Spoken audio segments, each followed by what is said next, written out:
Kamusta Aquarius? Welcome to Like a Tarot. Alamin natin kung ano ang message na dapat mong malaman ngayon. Matindi na yung init ngayon guys, kaya mag-ingat kayo at saka syempre ang kapalit niyan ay malakas na bagyo at saka pagbaha. Ganun din ang lindol. Pero kahit hindi naman hulaan, mararamdaman nyo naman na kakaiba na ngayon. Maigi na kahit na hindi mo paniwalaan, i-ready mo yung isip mo at saka katawan. Para makaiwas na hindi ka magpanik. Ano man ang mangyari, patuloy pa rin tayong magtiwala kay God. Ang mga cards ay Five of Cups, the Hierophant in reverse, Queen of Swords, Ace of Swords, at the Justice. Sa mga cards na ito ay pinapakita na hindi mo kailangan sisihin ang sarili mo sa mga nangyayaring sitwasyon sa buhay mo. At saka pinapayuhan ka rin na huwag maging judgmental sa sarili o kaya sa ibang tao. Maging honest at saka magpakatotoo sa mga objective mo sa buhay. Hindi mo rin kailangan mag-suffer kung meron ka mang problem na kinasasangkutan kasi makakamit mo yung hustisya, nakadalawang cards ka na. Ang ilan sa inyo sa career, nawalan ka ng trabaho o kaya negosyo, or maybe hindi nagpo-progress yung negosyo mo o kaya career. At hindi mo to dapat damdamin kasi marami ka pang ma-accomplish sa buhay. Kakailanganin mong umayon sa mga nangyayaring sitwasyon sa career mo o kaya sa trabaho. At saka kung meron mang hindi pagkakaunawaan sa trabaho, kailangan mong makisama or makikoordinate kahit sa mga simpleng bagay lang. At ang advice ng mga cards ay huwag ka masyadong magpaka-focus sa career or negosyo. Ibahin mo muna ng kahit konti yung routine mo para ma-refresh yung isip mo at hindi ka makapag-focus sa mga problems. Kasi meron naman talagang magandang mangyayari sa career mo or negosyo, kaya lang masyado kang focus sa negative, kaya hindi ka makapag-isip ng mas mabuti. Ang ilan sa inyo na nasa relationship, feeling mo hindi kayo magtatagal ng person mo. Mahal mo yung person mo, kaya lang may mga sitwasyon na hindi mo maayos o kaya hindi nyo na pag-uusapan. Kasi ang ilan sa inyo, mas nakikita mo yung katotohanan kaysa sa magiging magandang resulta sana sa relasyon. Pero darating yung time na bibigyan mo ng hustisya yung sarili mo at makakapili ka at magiging mature sa mga decisions mo. Ang ilang single naman, hindi ka focus sa love kasi gusto mo magkaroon ng improvement yung buhay mo. Pero soon, darating yung honest na person na totoong magmamahal sa iyo. Ito yung hustisya na para sa iyo. Four of Cups, Four of Pentacles, Queen of Wands, at Three of Cups. Pinapahiwatig ng mga cards na ito na maging aware ka sa mga sitwasyon na nangyayari sa iyo para wala kang mamimiss na oportunidad. Lalo na't unti-unti na gumaganda yung karir mo o kaya ang negosyo. At pinapaalam ng mga cards na mag-set ka ng goals o kaya yung i-organize ang buhay mo. Kasi magkakaroon ng growth, development, at saka celebration sa buhay mo. Ang ilan sa inyo sa financial, gamitin mo yung smartphone mo para magkaroon ka ng financial ideas. Ang obserbahan mo ay kung paano mapapalago yung financial na meron ka. At ang advice ng mga cards, yung financial growth, hindi ito agad-agad, kaya kailangan ng tiyaga. At hanggat maaari, iwasan na gumastos sa mga hindi naman importante para makikita mo kung nag-i-increase ba yung financial na meron ka. Yung pandagdag ang isipin mo, huwag yung kabawasan. Single ka man or nasa relationship, nakadalawang cards na merong person na mabilis maboard. Kasi ang ilan sa inyo, okay din naman sa'yo kahit may relasyon or wala, pero mas focus ka sa financial. At saka ang ilang single, mas focus ka sa financial. Kaya kapag nakikipag-date ka, tinitingnan mo rin kung galante ba yung person. Or kung paano makitungo sa kapwa.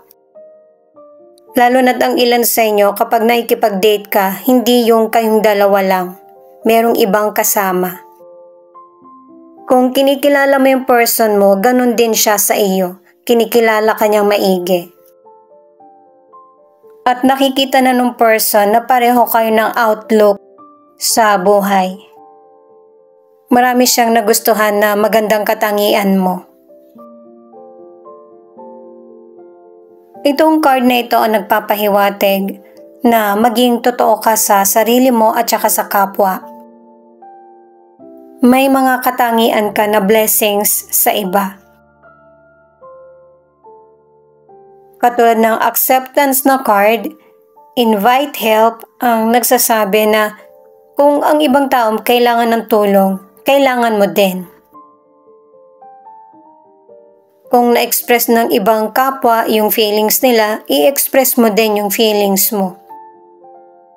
Kahit hindi financial, kailangan din naman natin ng tulong ng kapwa para guminhawa yung pakiramdam or suliranin. Itong right action naman, kahit na maliit na step ang ihakbang mo para sa magandang kapalaran mo, ito yung magiging tama para sa iyo. Ang tamang pag-aksyon sa situation, yan na yung magiging sagot sa mga katanungan mo or dasal.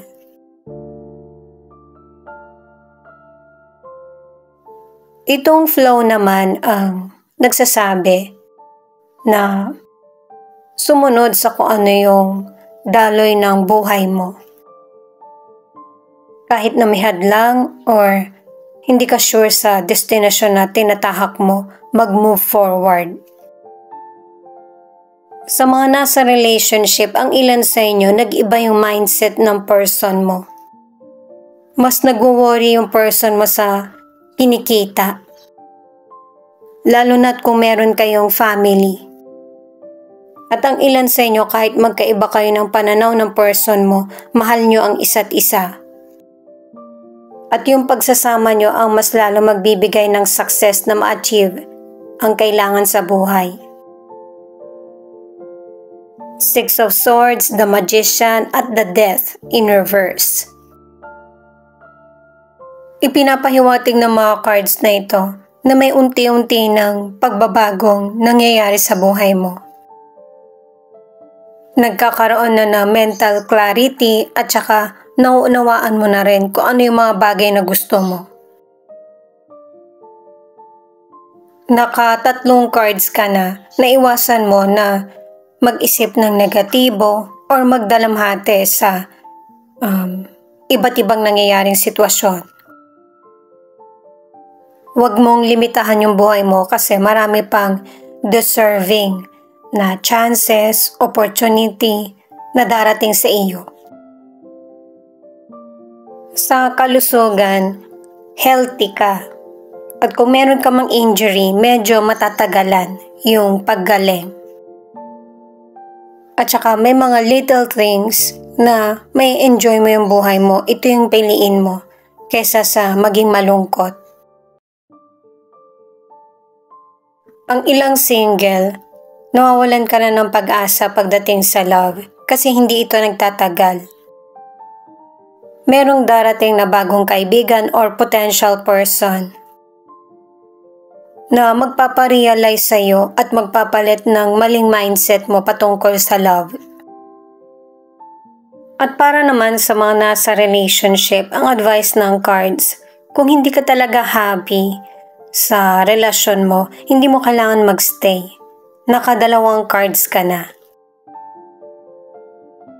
Ang ilan naman na nasa relationship, nakadalawang cards ka na mas pinapairal mo yung isip mo kaysa sa puso mo kasi hindi mo mahal yung person mo. Kapag ka nagkahiwalay kayo, alam mo na hindi ka niya mabibigyan ng financial, kaya nag-i-stay ka sa kanya. Ang ilan na nasa relationship, nagkaroon ng pagbabago ang relasyon nyo ng person mo. May posibilidad na nag-cheat or nagkaroon ng betrayal sa relasyon. At ang advice ng cards ay kausapin mo yung person mo ng masinsinan kung paano nyo haharapin yung relasyon nyo sa ganitong komplikadong sitwasyon. Kasi merong mga person na nakakatiis at meron namang iba na hindi talaga kayang matiis na merong cheating or betrayal sa relasyon. Itong judgment naman, katulad ng justice, nakadalawang cards ka na makakamit mo yung hustisya na para sa iyo. At saka kung urong-sulong ka man sa mga decisions mo, nakadalawang cards ka na, ma-overcome mo kung ano man yung mga situation na pagdaraanan or daraanan pa. Itong additional cards naman ang nagsasabi na hindi mo kailangan iwasan kung ano yung mga bagay na dumarating sa buhay mo. Kailangan mo mag-focus na mabigyan ng solusyon yung problems kahit na hindi ka ready sa magiging outcome nito. Huwag kang padaig sa takot mo para sa better solution sa buhay mo.